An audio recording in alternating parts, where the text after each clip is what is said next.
2026 sees me travel the length and breadth of England to run a marathon per week in each of its 39 historic counties. Why? To raise funds for Tommy's, the charity that does incredible work to try to end the heartbreak of baby loss. I'll be joined each week by someone who has their own story of loss, their own rollercoaster journey, their own reason to be there. This podcast shares those stories in the hope that they can bring awareness to an often undiscussed topic and even, perhaps, a flicker of light in someone's darkness. You can follow the runs, the stories, and donate to the cause at marathonsformiracles.com. Enjoy. Welcome to week 17 of Marathons for Miracles. We are heading to Nottinghamshire this week, and we're going to be running with Myles. And you might notice from the video that this is not Myles, this is Leanne that we're speaking to today. So we've got a very special week on the podcast this week. I think I say that every week, but a different week on the podcast, shall I say, in that this week we're taking a bit more of a medical perspective like we did in week 2. We're going to be revisiting NICU, which we have been to a couple of times on the podcast so far. But Leanne works in NICU rather than being a visitor patient within NICU. So we're going to answer a lot of the questions that certainly I have had from the previous conversations we've had, but also try and just sort of shine a bit of a light into what NICU's about. And as ever with the podcast, the idea is to try and bring some awareness to parts of pregnancy and bringing babies into the world that might otherwise be very unfamiliar to people who experience them for the first time, of which NICU would certainly be one. So I'm thrilled that Leanne is here and has agreed to come and talk to us. Leanne, thank you so much for giving up your time, which I'm sure is very, very precious. Thank you for having me. Not at all. So Leanne, first and foremost, what do you do? What's your role? How long have you been doing it? Tell us about you. So, as you've already said, I'm Leanne. I'm a neonatal doctor. So I've been at it for many years. I've actually literally just this week finished my training. So I'm still working on the neonatal unit at the moment and just waiting to find a consultant job within neonates. I have been a doctor for 17 years now, and I've been so I started working in, so to become a neonatologist, you start as a paediatrician. So you look after all children, and then you can subspecialize within that. So I've been in paediatrics for the last 13 years, and I've been specifically in neonates for the last 5. So it's what I know. It's my identity. It's who I am. It's what I do. And I love it. I find it an absolute honour and a privilege to be able to look after babies and their families. And the families are as much my patients as the babies are. I love it. It's an honour to be able to get to be part of these stories and these families. Amazing. Why, I guess, is the first, you said you sort of start off as a paediatrician and then specialise. What led you down that route? I did paediatric surgery before I did neonates. And within that, part of the operating on children was operating on babies. And they're so resilient. Babies cope, and children cope with the most phenomenal things. And I'd hit a bit of a T-junction in my career, and it was, do I go into adult surgery or do I go into paediatrics? And I love children, I love babies, I really enjoy that element of so I ended up going into medicine rather than into surgery. And my very first job was in neonates, and I loved it. It was a bit of everything. There was babies that were so super sick that we just didn't think that they would survive, and they would thrive and go home and be fit and healthy and have absolutely nothing wrong with them. You'd never know that they'd been as sick as they were. And I also get to be part of babies' lives and deaths, and being able to provide a dignified, good death to a family is something that it's just not comparable to anything. To be able to be part of that is phenomenal. To make a horrible situation less horrible and to make it as memorable and as good and precious as possible, there's no other job in the world that can offer that. It's phenomenal. Yeah. And you just don't know what's coming around the next corner. It can be really calm and quiet, and the next minute it's chaos. And I love that. I love the fact that I've got no idea what's coming next. I can look after babies for a couple of hours. I can look after babies for months, for years when I'm following them up in clinic. I love that. I love the fact that I've got no idea what's going on and I can be part of these babies' lives. It's wonderful. Amazing. So then that's sort of setting the scene a bit. What is it that might lead a baby to end up in neonatal care or NICU?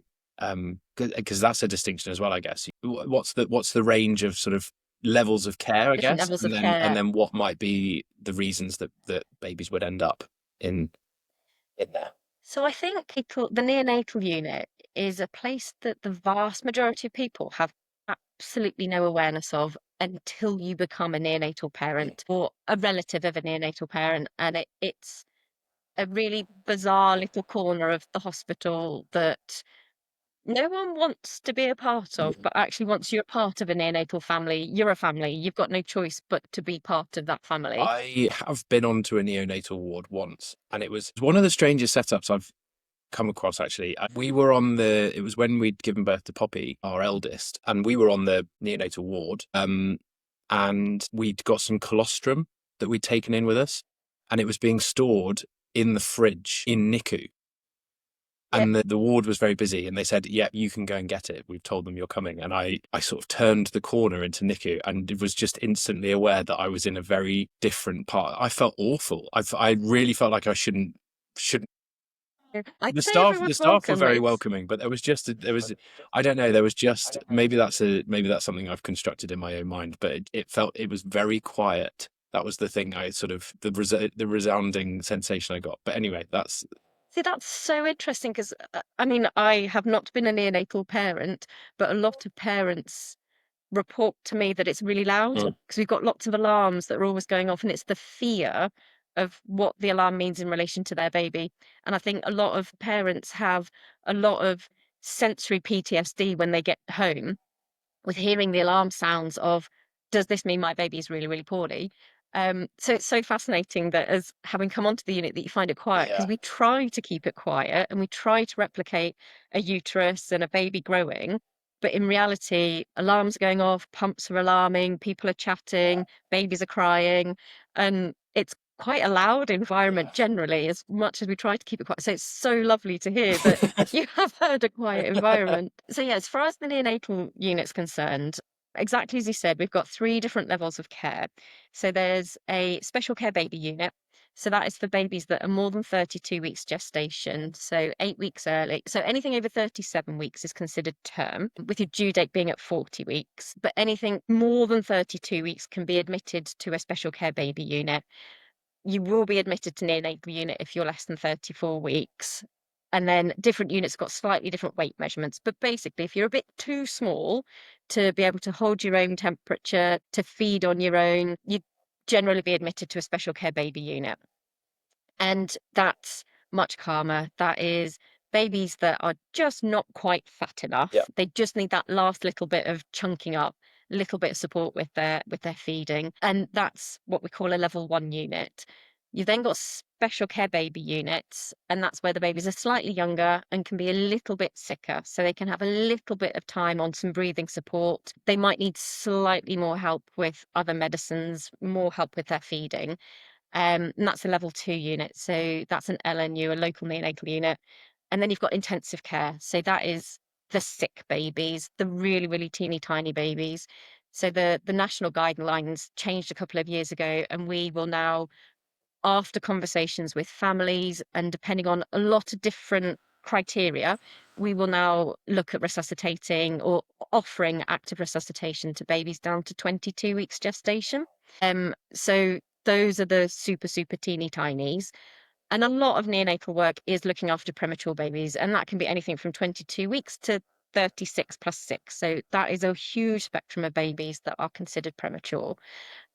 But we also have a lot of term babies that have other illnesses, so that they have surgical problems or they've got awful infections or they're just really, really sick and need extra support. And depending on how sick they are, how premature they are, will depend which unit they are delivered in and which unit they stay in. the vast majority of the work that I do is so that's a level 3 unit. So you're super sick babies. So that's intensive care. That's the vast majority of the work that I do. I've worked in most of the Nottinghamshire and the Leicestershire level 2 and level 1 units as well. So I know the area really well, but tertiary has my heart. So that's where I want to work, is the sick babies, the tiny babies, and being able to help those get better. But yeah, even being able to look after the late preterm babies who just need a little bit of extra support to get them home, it's it's fab. And it's a very different relationship with the parents depending on how sick their babies are. And the conversations are very different depending on what the concerns are, because every parent is understandably worried about their baby when they're admitted to a neonatal unit, um, especially if you've never had to set foot on one before. And there is just very different conversations talking to a 22-week baby that's 350 grams, the size of a can of Coke, versus a baby that needs some feeding support because they're a tiny bit premature. But every parent is understandably anxious and worried about their baby, and that's absolutely understandable Yeah. on every spectrum of that need for an admission. With that variety and different level of reasons for babies being there, there's obviously a huge spectrum and variety of outcomes as well. How do you go about managing that parent relationship and sort of managing expectations for those wide range of things that could occur? I think it's a huge amount of teamwork. And I mean, we have extensive training on communication and how to talk to different families, but I could do every communication skills course in the entire world, and I could throw them all in the bin when I approach a family. I have a basic format of how I will approach a family, how I will talk to a family, but every single baby is individual. Every single family is individual. And as a team, it's working out what is best for that family, what is the best way to approach those conversations. And in many ways, I feel I'm quite lucky that I'm never that first person to talk to that family. They've already had the opportunity to talk to midwives, to talk to obstetricians. I'm never the first person that they've spoken to. So I'm really lucky in my job that someone has already had those difficult conversations, and I can come in and then further explain or give more information on whatever's already been said. Yeah.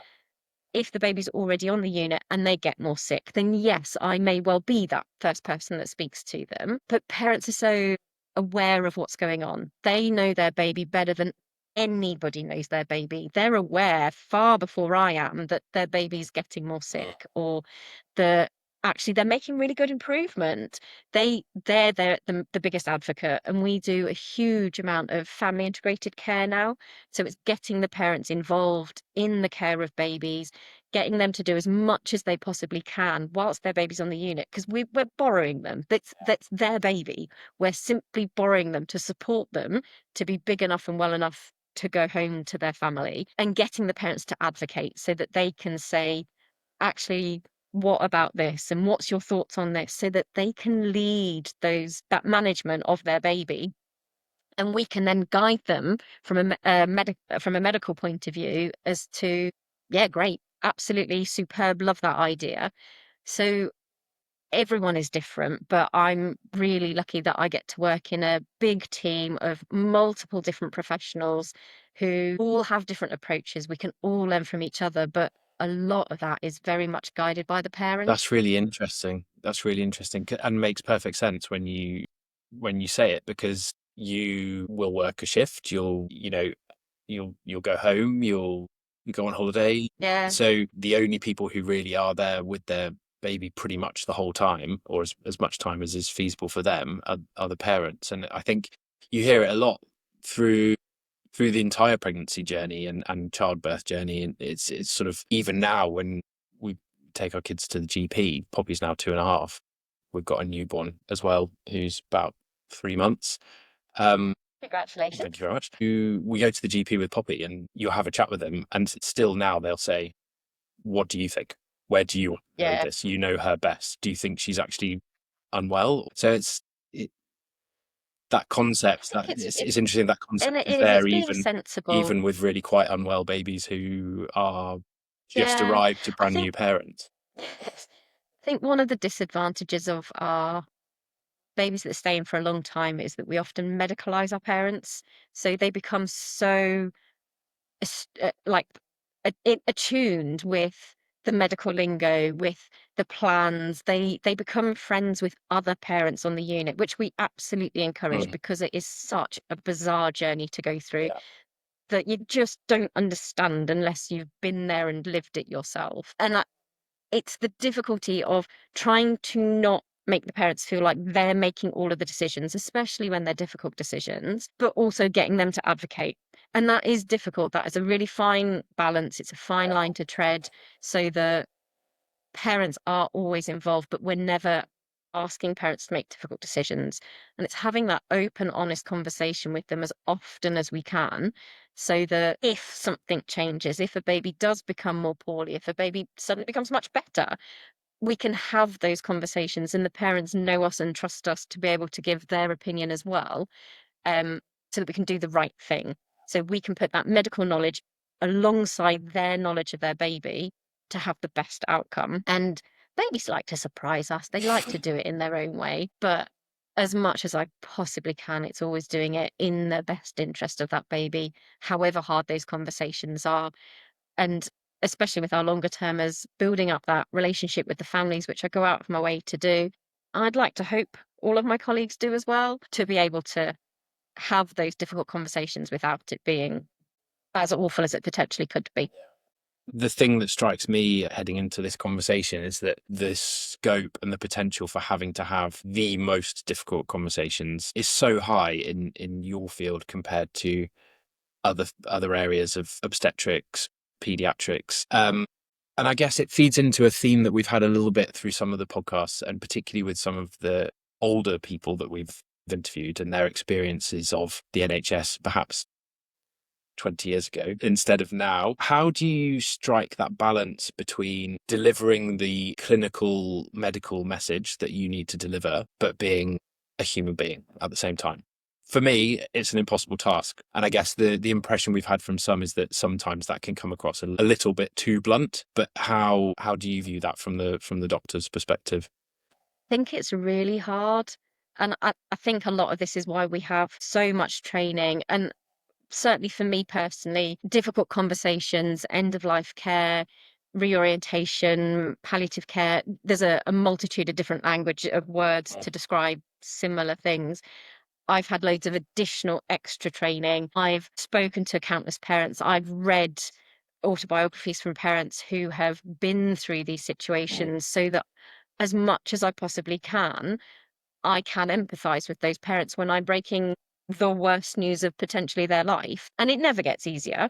And I've always said that when I get to a point that breaking bad news doesn't emotionally affect me, I need to change my career because actually I'm a human at the end of the day and it is going to affect us. And it's just making sure that the family are that center point. Um, and you can tell when you go onto a neonatal unit and there's been a death, you can tell. You walk on and everything is sad and deathly quiet. And you just know. And that's a feeling that even from the very first time I walked onto a neonatal unit and there'd been a death, you knew because we're a family and we may only do shifts here and there and only get to know the babies a bit, but they are people that we love. We love the families. We invest ourselves into making them better so that they can go home and thrive. And it's so sad that when we can't do that, and that's where it then becomes, how can we do this in the best way possible? What is it that is important to that family? So, relatively recently, we had a family who wanted to go to the beach. That was something that was really important to them. And we're landlocked. We're in the Midlands. We Yeah. have no beaches anywhere near. And the our local hospice arranged for this family with their terminally ill child to go to the beach. And we did that. That was something that the team managed to do because that was important to that family. And it's what matters. What is that family's wishes? What are their desires? We can't get your baby home. They are poorly. They're not going to survive. This is sadly something that we can't change. And if the opportunity allows it, what is it that matters to Yeah. that family? What is important? Is it that we make sure that they come and have photos with their siblings get cuddles? Is it that they get to go and have a push around the park? These are things that we can do. Um, and and I think certainly in my experience over the last 15 years, that's become far more acceptable. So finding out what is really important. 15 years ago, there's no way we would have taken a baby to the beach. It just wouldn't have happened. Peds have been real trailblazers with this. So when you have a terminally ill child, Make-A-Wish should do amazing things. Tommy's are setting the path for things that we can do to support families in these really difficult situations. And my job is to make that less awful. What can I do? What can I put in place? How can I make this baby as comfortable as possible so that they can have the best quality of Yeah. life? Fantastic. There was a story that Bobby shared last week about Phoebe, their daughter, and it was the fact that Phoebe had only been in, she only lived for 5 or 6 hours. But once they'd had that news and they'd taken the decision to sort of unplug everything, the thing that Bobby said really stood out to him was just all of the staff just stayed. They didn't do anything. There was nothing to do. I'm sure they had, he said, he was sure they had 101 things that they could and should have been doing, but they just stayed in the room. And Phoebe survived in the end for about another hour and a half, which apparently was miraculous. She just Love held on that. and wanted to be there for a bit longer. But the fact that all of the staff just stayed and were so respectful, and Bobby said that really, really stood out to him and was really special. So things like that, that just everyone's human being at the end of the day. Yeah, and it's figuring out what's right for that family. So some families just want to be left Yeah. alone, and we disappear. So we know we just disappear. I looked after a family recently where their baby was extremely poorly. We knew that he wasn't going to survive, and they knew he would probably live maybe a day-ish, but we didn't know. So the family celebrated his 12-hour birthday. So every 12 hours we had cake. So as a team, the family brought in celebrations every 12 hours, and for I think it was 3.5 days in the end, Oh, we wow. had cake because that's what they wanted. They wanted to celebrate the fact that he had lived 12 hours and we were having half-day birthdays. Perfect. And we loved that. It was such a fantastic idea because every hour matters when life is that Yeah. short. What can we do? How can we be there? Some It's a lesson families, in life in some ways, isn't it? yeah, absolutely embracing how important life actually is. Um, and it is, it's working with the family to figure out what they want, um, and knowing what's important to them so that we can get those balls rolling as much as is humanly possible. Yeah. And we have a lot of resources available that most people would have no idea even exist. And it's being able to offer that.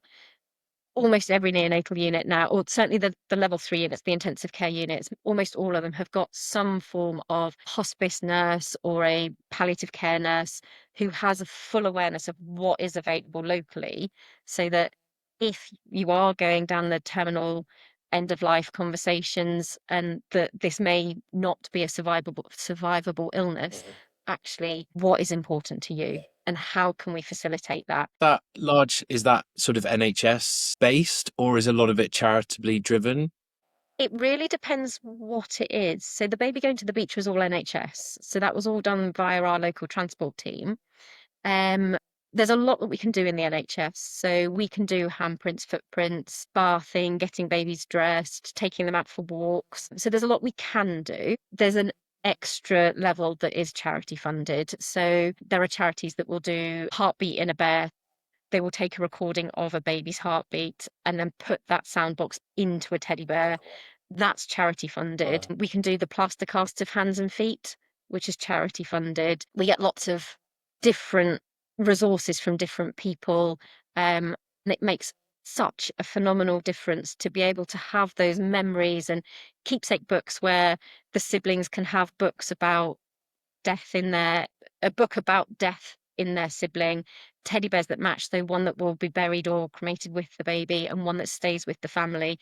And all those extra little bits are charity funded, which is why it's so important that we have that ongoing support from charities because it really, really, really does make a difference.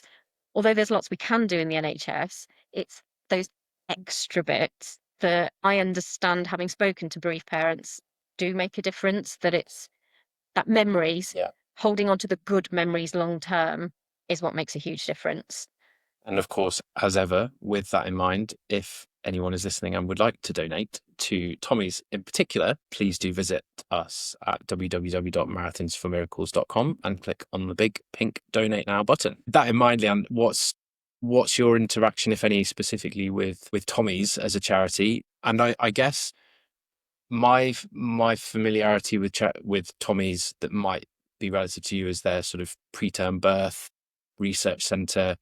A lot of that I know is quite preventative. They're trying to stop preterm births happening. Yeah. How does that tie in with your work? And is there anything that comes from Tommy's that helps your work in terms of survival rates for those that are born prematurely? I think a lot of that side predominantly comes under obstetric care. So I think a lot is a huge amount of the work that Tommy's does is with obstetricians. So preventing preterm deliveries, optimizing pretermers when they are delivered early, a lot of bereavement care in parents that have had miscarriages, have had stillborns. I think Tommy's and obstetrics work so closely hand in hand. I think from a neonatal point of view, they're phenomenal at the aftercare. Sure. So as far as being on the neonatal unit, we unfortunately at the moment don't have a huge amount. I mean, if we contact them, absolutely, they're wonderful.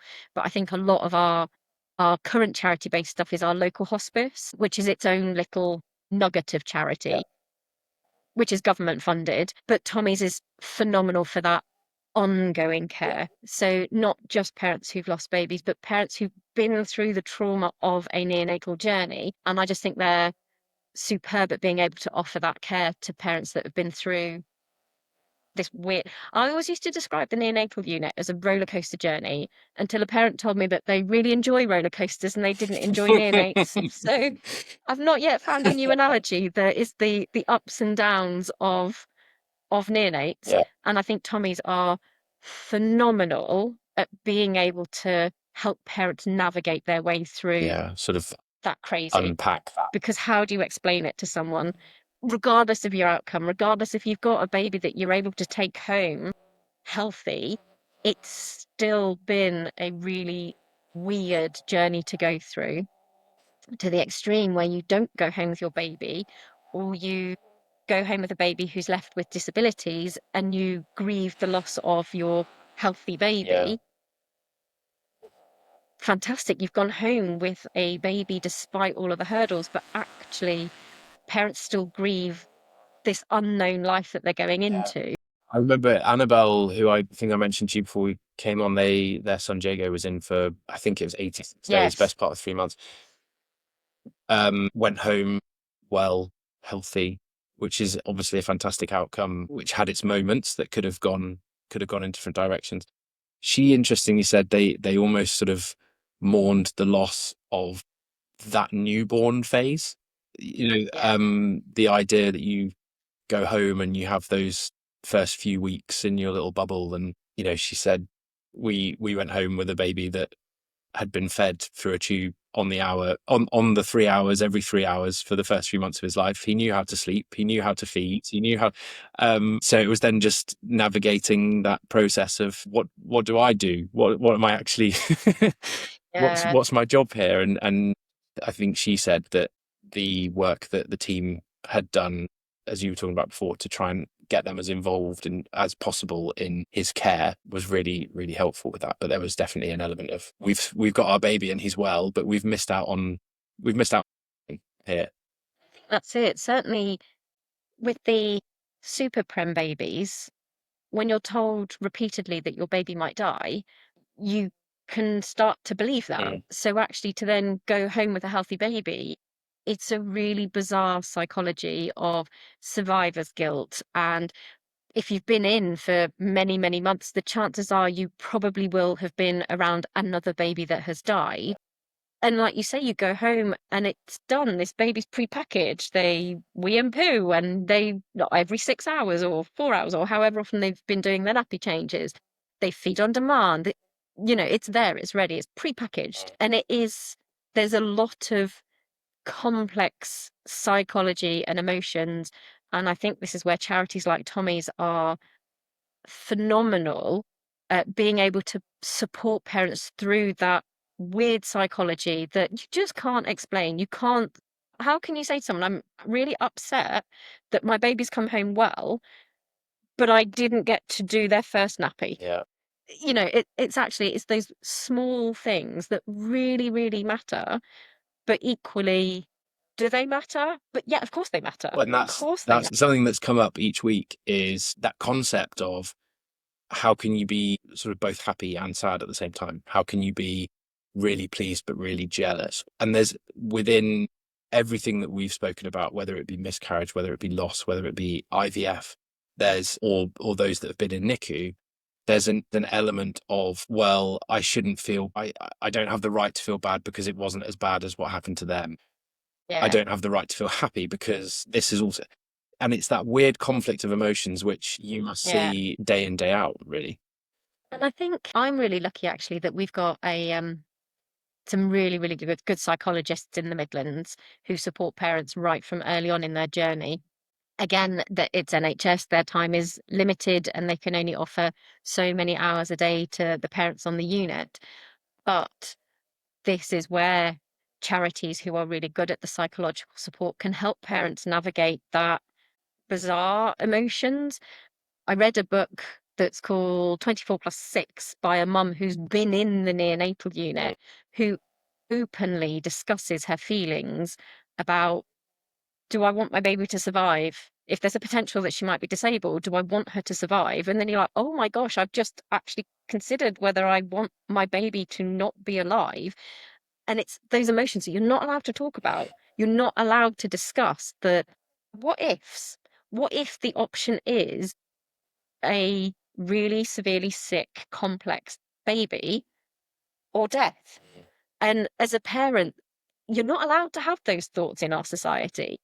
And actually, these are the conversations that we should be opening up. We should be allowing parents to verbalize so that they don't bury it down and feel like hideous, horrible people, because actually, we're human at the end of the day. And I think this is, I mean, every doctor is slightly different. I've been at this a while now. I've certainly not been at it as long as many of my colleagues, but it is something where I do try and talk to families. I do try and read other people's experiences so that I can go and empower them to have the difficult thoughts and talk to them about the difficult thoughts of the what ifs. Yeah. If your baby died, how can I make that less awful for you? So that we can have that conversation so that when their baby doesn't die, brilliant, fantastic. But how can we make those wishes now come true? Now your baby Yeah. is here and thriving and doing amazingly. Yeah. How can we make that next stage happen really And well? how can you help them to cope with the fact that they had those thoughts in the first place and that they ever considered Absolutely. it's And I think that's where charity support, psychological support, it doesn't just stop the day you get your baby home. And NHS care generally will stop the day your baby gets home unless you actively look for yeah. it. And I think there are lots of charities like Tommy's that are phenomenal at supporting parents through the difficult stage, as well as actually, we've survived Yeah. this, but are we at the thriving stage yet? Or do we need to recover from this hideous trauma that we've just been through?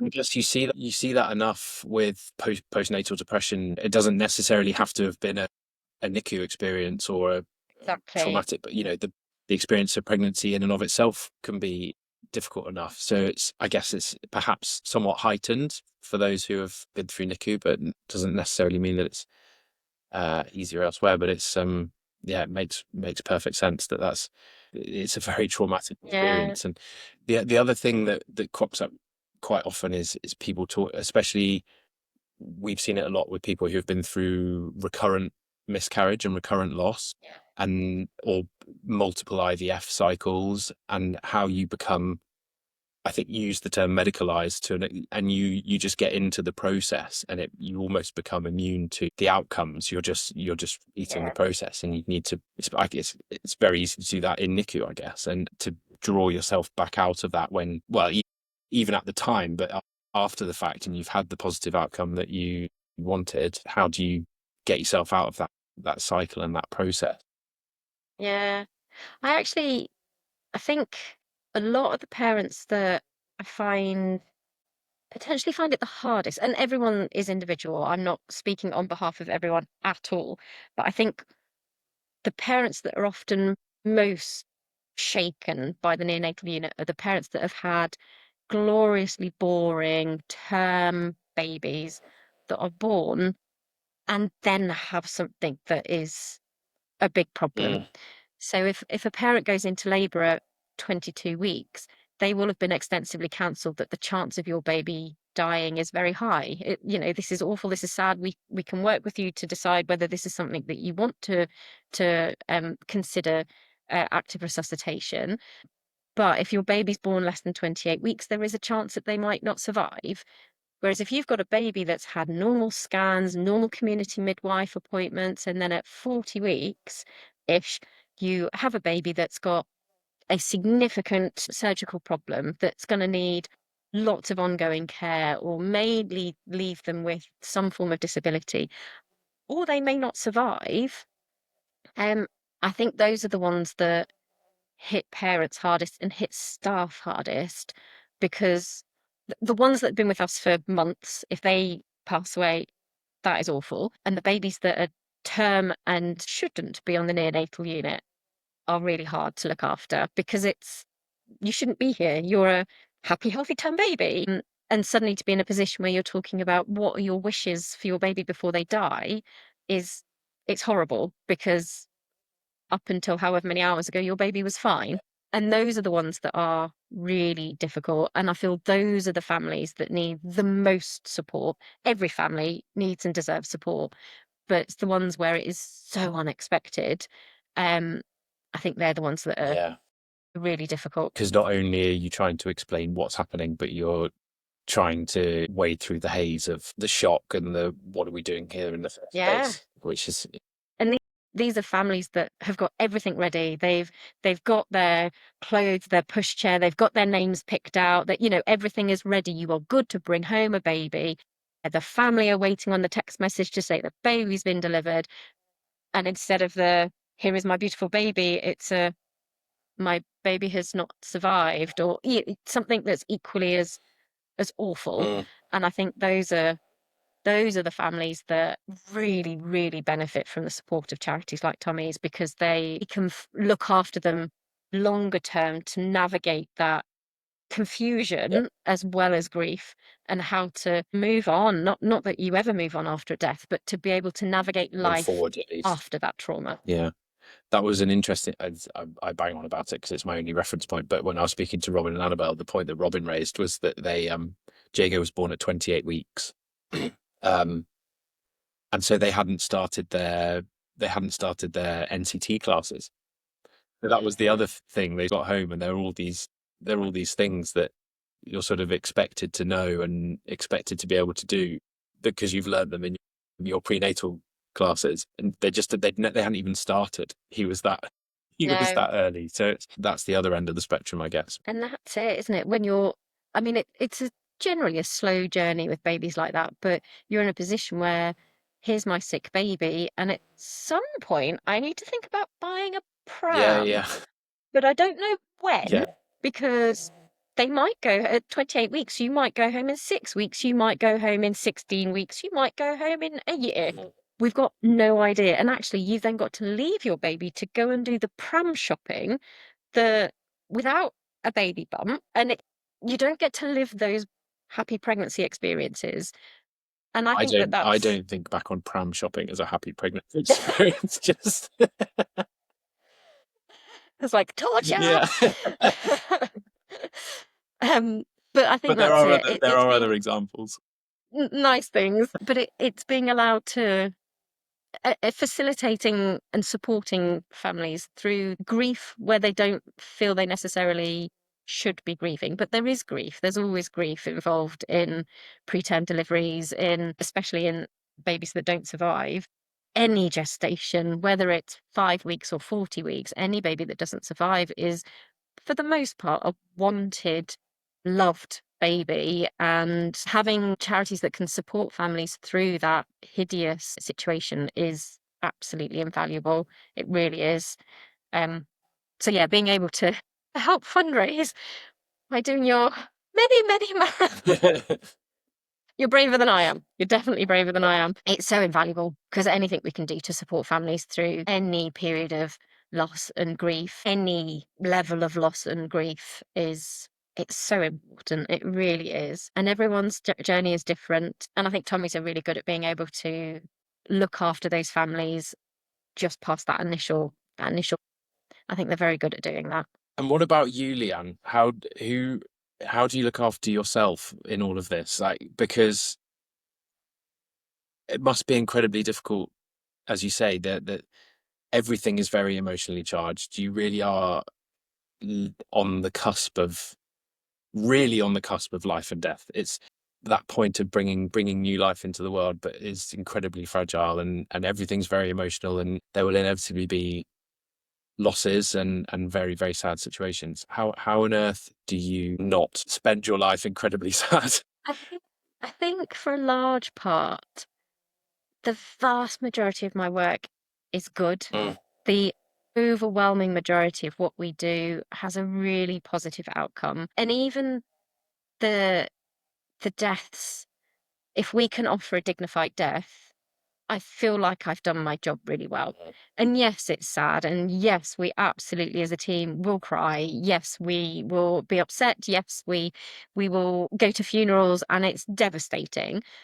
But if I feel that I can offer a good death and provide the best care to that family that I possibly can, and I work with amazing teams who are able to facilitate that, I think that helps to maintain I hate the word, I think it was overused in COVID, but it maintains that resilience.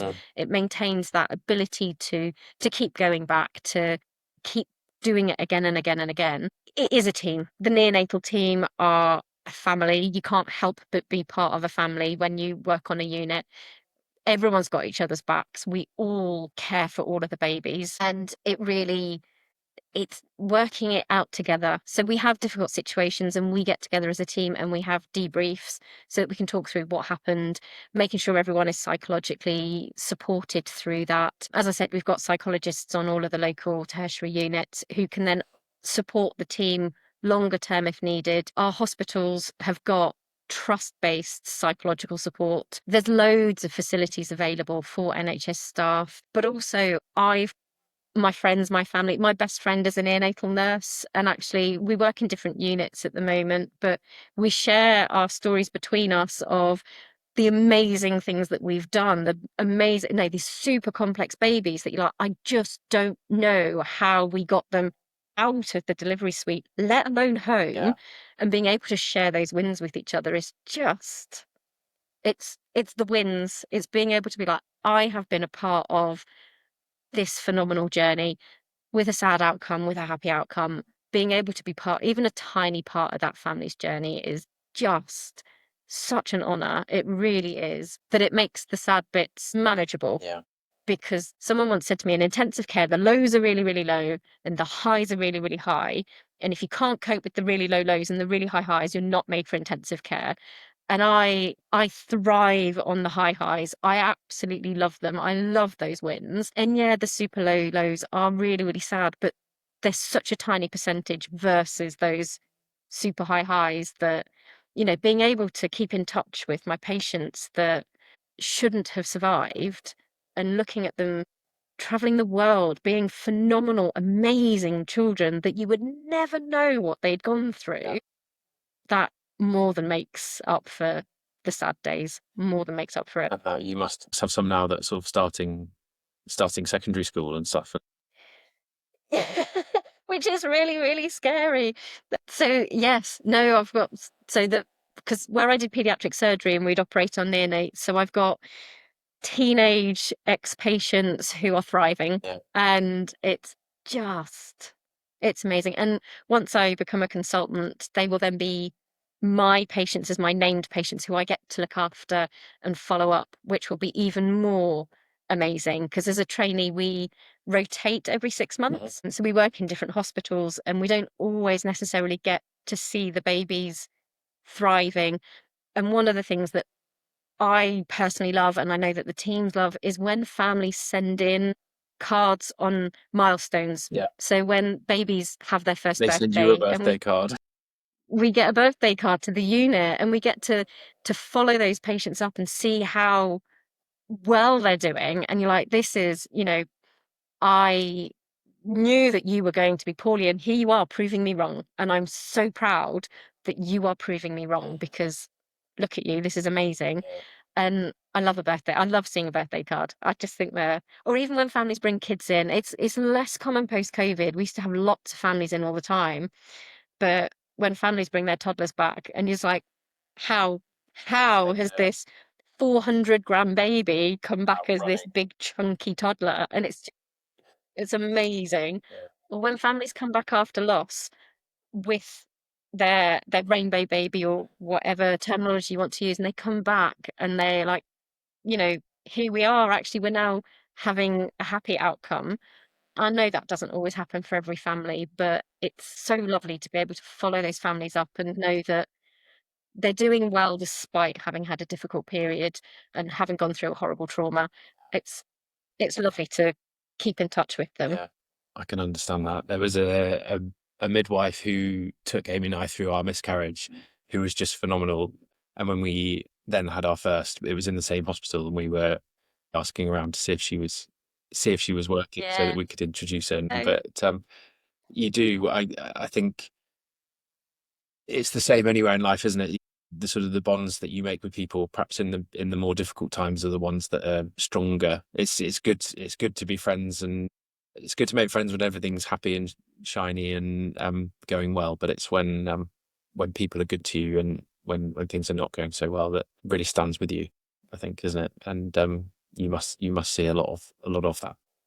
yeah, and I mean, from my point of view, I am one of a huge team. I'm not someone that I expect people to remember my face or my name. What I want families to remember is that they were treated with respect and dignity, and their baby got the best care that they could. I'm not in it for me, I'm in it for that family. I want to make things as good as possible for them. And if I can maintain those relationships, that is just an even bigger added bonus. But it's not something that is essential to me. What matters is that that family have had a good experience. And if I can let them facilitate them having a good experience in an otherwise potentially difficult situation, even better. That is absolutely, I can retire happy Yeah. if I can do that. That is my ultimate goal. With that goal in mind, what might you offer as advice, perhaps, to, and I know you've said a number of times that every situation is different, but if you could pull out perhaps some one commonality, or some common things that you see, some advice to families coming onto NICU, and what to expect, or how to best go about dealing with that situation that you've seen other families do well. I think the biggest, most useful piece of information is accept the help, because I think there's a lot of people who don't appreciate that they're allowed to grieve because their baby's alive and they're okay. But it's accepting the help, it's asking for the help. Actually, the most important thing to me, and certainly in the first few days of a neonatal admission, is that mum and dad, or parents, whoever is the carers of the baby, that they eat, they drink, and they sleep. Because if they are not looking after themselves, then they can't be there to look after their baby. And what I need is parents that can come in and have sensible conversations with me. And if you haven't eaten, you haven't drunk, and you haven't slept, we're not going to be able to have sensible conversations, because you will view me as the enemy if I come in with bad news. And I don't want to be the enemy. I want to be your teammate. Yeah. So it's looking after you. And I will send parents off to go and sleep because they've been there for many hours. And that's not me saying you need to leave your baby. It's me saying you need to look after you, because right now I'm a really, really qualified babysitter and I can look after your baby. I can't look after you. Yeah, sure. I can't make a mum and dad or parents go and have a sleep. That's not something I can facilitate. I can't make sure that these mums haven't got horrible tears and wound infections. That's not my job. I need parents to look after them so that when they are with us, they are the best versions of themselves, so that they are brilliant advocates for their baby, because that's what I need. I need to work with them. And when you're hungry, you don't work very well. I'm the same. I have a set time where I'm like, right, I can feel myself getting hungry. I'm going to go and have something to eat, because actually, if no one's dying, then I need to go and make sure that I'm the best version of me, so that we can work together as a team. And I think that's the most important thing. If we're worried, you can be worried. If we're not worried, don't worry. Yeah. And it takes time for families to build that trust in us. And I think that's appropriate. Why would you just trust a bunch of strangers just because they say you have to? But yeah, looking after yourselves. If you know you're going to be in hospital, having a good drink bottle, having good snacks. And if you're going to be in for a long period of time, is making sure that you have got somewhere that you can sleep well, somewhere that you can go outside, feel the fresh air on your face, because it does make a big difference. And not feeling too scared to say that, not feeling scared of the emotions that you're feeling, because without question, someone has experienced it before. Yeah. On So yeah, it's looking after you that so I echoes. can look after your baby. Yeah, of course. That echoes back to both the conversations we've had. Things Robin and Annabelle told a story of being in the pub in Oxford, and the waitress asked them what brought them to the area or something, and they went to say, "Oh, we've just had a baby," and they're like, "We can't say that because There's where's, no where's baby. our ba-" So that was quite amusing. And Bobby mentioned as well, when he first went down onto NICU with Phoebe, someone asked him if he wanted a tour of NICU, which I assume is a normal thing to do, so you know where everything is. Yeah. And he said he did the British polite thing and said, "Oh yeah, sure." And it was the last thing he needed at that. He just wanted to. So again, if he'd have perhaps heard this before, he'd have said, you know, maybe later. Now's not the time. But yeah, I think it's such a difficult place to be, and to suggest to people that they just need to perhaps embrace that and vocalize that, as with everything that we speak about, sort of letting others know what you need and how you feel at the appropriate times is always going to help. I think that's it. It is such a bizarre environment to be in. Actually, when your baby is sick in intensive care, the last thing any parent thinks about is looking after themselves. They want to be there for their baby. And I absolutely, completely understand that. But it's also, hopefully, as medics, we empower the parents to be able to ask for that help, to be able to ask for a cuddle, because you might not feel that your very fragile baby is able to be cuddled, but there's very few circumstances where we can't get a baby out for a cuddle. And often time is the thing that makes it more difficult, is finding the staff to get babies out. But almost always, babies can come out for a cuddle. And it's empowering parents to ask that question. Sometimes we can't. Sometimes it does take a while. They are too poorly. But one of the things I try to do with all my parents that are new on the unit is say, every shift, ask for a cuddle. Yeah. Because if you don't ask, you might not get. If you do ask, you might get. And it's the same with everything. Actually, does your hospital offer free parking? Because it makes a huge difference financially. Do we have rooms available? Ask. Because although we should be volunteering this Ronald information, McDonald houses, things like that. exactly, and every area is different with what they have and haven't got available. And it's things that you don't know about, because why would you? If you've never been in that situation, you wouldn't know. It's empowering parents to go home. If you don't live that far from the hospital, actually sleeping in your own bed is going to be significantly more comfortable than sleeping in a plastic hospital bed. If your baby isn't super, super sick, then absolutely you can do that. And you'll probably feel better for it. So, yeah, there's lots of things. And it is really hard to know what to ask if you've never been there before. And hopefully the staff will be able to provide that information. But it's also absolutely acceptable to say, what do I need to know? Yeah. Because I don't know, I've never been here before. Um, if I've been in pediatrics for many, many years. If I ended up on an adult ward, I've got no clue how that works. And that's as a doctor. So I would be going in saying, what do I need to know? So everybody should be asking those questions. Where do I get water from? Where can I get a hot drink?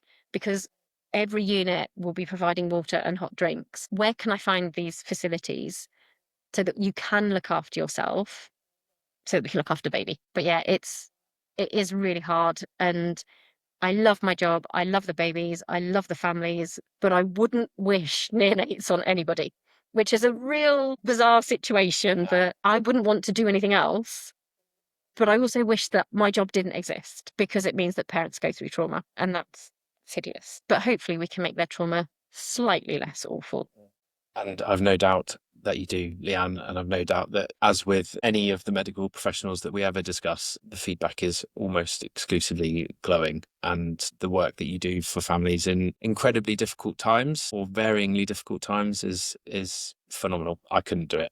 I can happily, comfortably say that it's not something that I could do. I don't have the tools for it. But yeah, you have my utmost respect and thanks from those who are part of the wider Marathons for Miracles teams who I'm sure will be listening. And thank you for taking time out of what I have no doubt is a very busy schedule to come and talk to us. Yeah, no, hugely appreciate it. Not a problem in the slightest. And yes, the respect is very mutual. I could not do marathons. So, so all of the support that you have got, all of the fundraising that you're doing, it comes back to these families, and that is more valuable in many ways, certainly equally as important, more valuable than my job, which mine is a job. A charity is above and beyond, because they offer those extra bits that really support families through this, and it's invaluable. So I think you're amazing, and I think that the team supporting you are superb. Thank you. So thank you, It's guys. really kind. It's been a pleasure, and hopefully Thank I'll you. speak to you another time in the future. That would be wonderful. Thanks, Leanne. I hope it all goes well. Thanks very much. Bye bye. Thank you. Bye.